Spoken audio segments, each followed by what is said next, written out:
Hey guys, welcome back. This is Project Life week 9. Now today I want to use these 3 things. They were part of a destash, sort of declutter that I did with my patrons, and these were 3 things that I had to use or lose, and so I decided that I wanted to use them today in Project Life. And the rest of the stash I'm using is exactly that. It's just stash. I grabbed some citrus twist stamps. I had this little half-used sheet of Huffy Hearts, and I've grabbed out some cards from scrapbook.com. Now the problem with these 4x6 gold foiled cards, and I think they were super old ones from Studio Calico, I loved the kind of snarky sentiment on them, but they definitely didn't suit this week. There was nothing I really hated too much about this week, and I definitely don't have room for a 4x6 card, so I shopped out 2 words that I thought I could make use on this spread today and everything.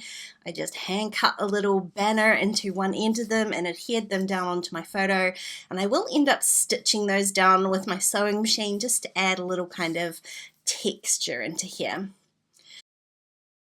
Now the rest of the cards for this spread are coming from the scrapbook.com set. There's lots of sort of pretty florals on there, but I'm trying to balance that out with kind of white space. I don't want this to be like super heavy florally. My photos are kind of a little bit light and bright this week, so I wanted to kind of emphasize that. The main thing I'm starting with is this 4x6 card down the bottom for the photo of my new glasses, and I really wanted to use that kind of rainbow striped card. I loved the amount of white space it has because I've got an idea to use those little cork crosses on there, and then I just wanted some other cards that were going to kind of go along with that theme, I guess, that kind of light and graphic kind of theme. Now I've picked out a few for my title card, and I'm just going through the 3x4s. I'm not going to add any kind of journaling this week. I'm just going photo heavy. I loved that Sweet Moments card, and luckily the photo that I cropped covers up the kind of drawing, the kind of illustration that's on that card, so I just get to keep the sentiment in all of that lovely white space. And then I chose that pink and cream, I'm going to call it a floral, but I chose it because it has what looks like to me glasses on it, which I thought worked really nicely with that other photo. Now I've really only got one other card that needs a card, but as you can see, it's not a particularly large amount of card.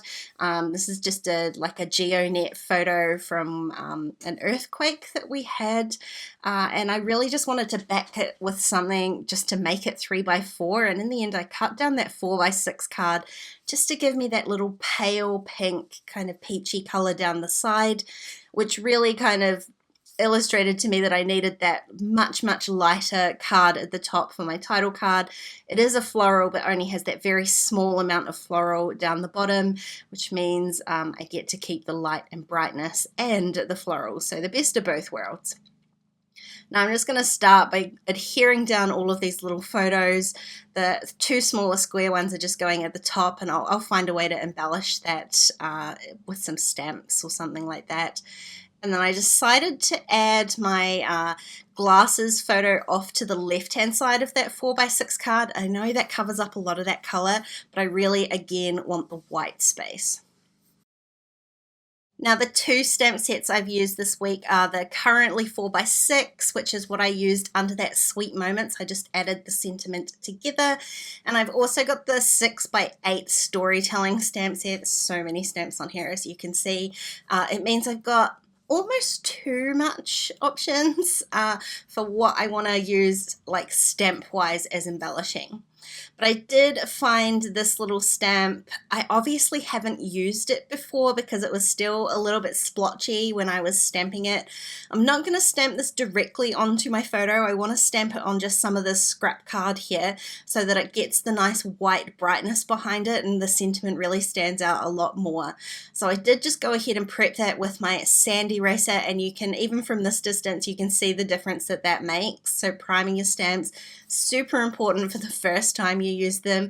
You shouldn't necessarily need to do that ever again, but the first time is really important, especially on a solid stamp like this. So you can see there I trimmed that into a circle, and then I can just add that onto my photo. I really did want to get some of these puffy hearts on here, but that was just not the place to put them. So I decided I would go back to my lily photo. The photo's black and white, the card's black and white, so adding these two little puffy hearts just gives that real punch of color. And I love using that corally kind of pink color. It's tying everything together. It's on my earthquake map. It's in my glasses, it's in that card, the sort of the almost floral card. So it's tying that all together. Now this was my idea to use up nearly all. You can see there's one left over of these very thin cork crosses, and again I think they're super old from a Studio Calico kit, but I've kept to them forever. That was part of my destash, but I didn't want to throw them. I really wanted to keep them, and this way here I've just used them to kind of create my own random pattern on top of the card. I adhered those down with a little bit of scrapbook.com smart glue, and it worked perfectly because it dries super quickly, and so I don't have to worry about being too careful with this. Those little cork pieces are way too delicate to use tape runner like I normally would, so this was a good alternative. Now this stamp I'm stamping directly on my photo with some Brilliance Moonlight White ink, and while I was stamping that I decided that I would add a couple of little stacked sentiments into this kind of pattern that I've created. It's just going to be a little bit random, so I'm grabbing two sentiments, I'm going to stamp those in black, and I'm just going to kind of stack them underneath the crosses. So I did sort of place those crosses in kind of, I use the term super loosely here, clusters, and so I'm adding those stamps to sort of the top cluster of those crosses. So here's where I did just go and take these three cards over to my sewing machine. The two 4x6s, I stitched the little banners down just super messily, and then for this earthquake map here, I really just added a line of stitching between the photo and the card, really just for the repetition of it. It also gives this very simple card a little bit of something. The other thing I'm going to do is again stack a couple of sentiments down the side here. I'm going to start with the currently stamp, and I picked out this kind of peachy colored ink again to kind of tie in that coral theme, and I'm just stamping that onto the background card basically, and then I'm going to stamp another little tiny sentiment, what a day, in black in between the C and the T of currently, so it just kind of makes my own little sentiment in there. Now the last thing that I wanted to use or lose from my destash were these thickers. You can see I've got two sets, they're the same. One is kind of a faded color, one's, well, I don't know if it's faded, one's kind of darker, one's sort of lighter and brighter. I only had 2 E's between the whole sheet, so that was one of my reasons for wanting to use them, although I'll be perfectly honest with you, after I finished filming this, I did go to toss them and I couldn't do it. So they are still in my stash. There's so many letters there. There's still a ton of vowels in there, just no E's. It's a challenge to myself. I'm going to keep them. I'm going to use them. So I added week 9, and then I decided I would use up a few more alphas, so I just added this is above that. Because I'm doing white on white title, I can totally get away with having this really huge heavy title like this because it's almost invisible, so it's not heavy in the slightest. I added a couple of brackets around week 9 and just set them just slightly lower, and I'm going to date stamp directly underneath there straight onto the card. I've got 2 full stamps. And then it occurred to me that I've left the perfect amount of room to add that last cross in there. Might as well. It's going to finish out the theme. Means I used it all up. So I added that and called the spread all done.